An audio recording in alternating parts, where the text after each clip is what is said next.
Saludos. Desde Antecedentes de la Psicología, hoy compartiremos los hitos del desarrollo de la psicología durante el siglo XX. Para esto es importante ubicarnos en el nacimiento de la psicología aplicada, que se da como una disciplina independiente en aras de dar respuesta a las necesidades de la época, dadas las revoluciones y avances tecnológicos. Los pioneros de la psicología aplicada en Europa, dentro de ellos se encuentra William Stern, Hugo Münsterberg y Alfred Binet. El primero de estos tuvo como aporte el acuñamiento del término psicotecnia. El segundo dejó como aporte ser fundador de la psicología aplicada moderna. Y Alfred Binet fue el creador de la primera escala métrica de la inteligencia. También encontramos a Francis Galton, el responsable del establecimiento del laboratorio antropométrico.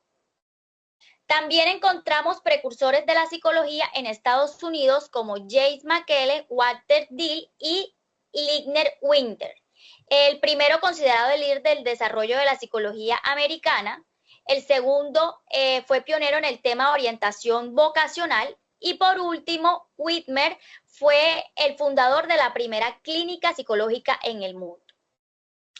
Llegando así a concluir que la psicología aplicada surgió entonces en respuesta a las profundas necesidades sociales, industriales y tecnológicas de la época. Ahora vamos a hablar un poco sobre el estructuralismo y el funcionalismo. Estos enfoques también surgieron para estas mismas fechas y se centran entonces en la naturaleza y el funcionamiento de la conciencia y el comportamiento humano. Tenemos dos pioneros que es Wilhelm Wundt y Edward Teacher, que investigaron sobre los elementos básicos de la expresión, ¿cierto? Hallando como término investigativo la introspección, cómo la mente tiene la capacidad de recibir la información, de procesarla y entonces sí, después ajustarla al ambiente. También hablamos de un funcionalismo, ¿cierto? Quien está representado por William James y John Dewey, quien señala cómo a partir de todo esto que es la introspección, la mente humana tiene la capacidad de adaptarse al entorno. Entonces ya esto no se trabaja, este enfoque de funcionalismo no se trabaja como el estructuralismo, que son las estructuras mentales de cómo se hacen, de cómo trabajan, sino el funcionalismo ya es para la vida, para qué se hace, cómo se hace y por qué se hacen estas funcionalidades. Entonces, el función y el propósito de la conciencia, cómo la mente es capaz de recoger toda la información y ya después relacionarla con el entorno y para el entorno con un objetivo principal. Bueno, durante la Segunda Guerra Mundial, la psicología fue una herramienta clave para el ejército, especialmente en Estados Unidos, ya que empezaron a hacer pruebas psicométricas donde se encargaban de seleccionar,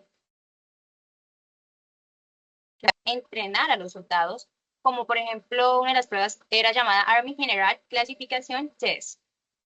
En base a esto empezaron a desarrollar también nuevos diseños para cambiar las cabinas, para cambiar también muchas de las herramientas de los soldados, lo que se conoce también hoy en día como psicología aplicada. Y en el ámbito clínico se empezaron a atender numerosos casos de trastornos de estrés postraumático, antes llamado shock de combate. En el entorno social, los psicólogos sociales también fueron parte de su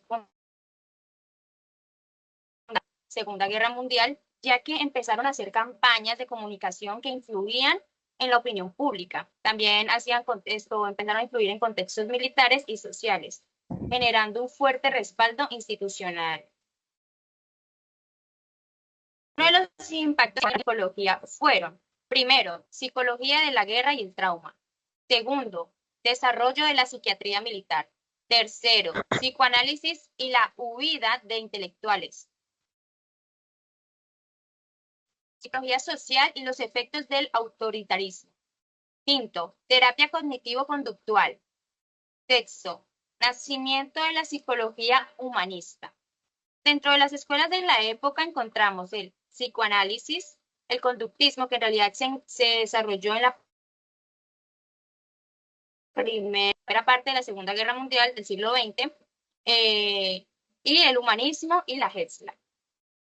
Bueno, yo voy a hablar sobre los principales aportes de la psicología, de los psicólogos de la época. Uno de estos psicólogos fue Abraham Maslow. Él fue uno de los principales fundadores del humanismo. Él propuso la teoría jerárquica de la motivación. Otro fue Carl Rogers. Él fue el creador de la terapia centrada en el cliente. Él creía que cada persona tenía la capacidad interna para resolver sus propios problemas. El otro fue Gore. Este fue un pionero del estudio de la personalidad. Él lo define como un conjunto de rasgos estables que individualizan al ser humano. Vamos a hablar un poco de los planteamientos teóricos. Dentro de estos planteamientos teóricos tenemos muchos principales exponentes, pero en este momento vamos a hablar solamente de los conductismos de tercera generación. Vamos a hablar del humanismo y el cognitivismo. Principales aportes psicológicos de la humanista. Estos fueron Karl Roth y Abraham Maslow. Ellos decían que el humanismo se enfocaba en la persona como un ser único, con capacidad para crecer y mejorar. Hablamos de la psicología cognitiva. Los principales aportes fueron hechos por Ehrlich y Jung. Ellos decían que ellos se interesaban más por la personalidad, de cómo pensaban y cómo procesaban, además cómo entendían la información. En resumen, podríamos decir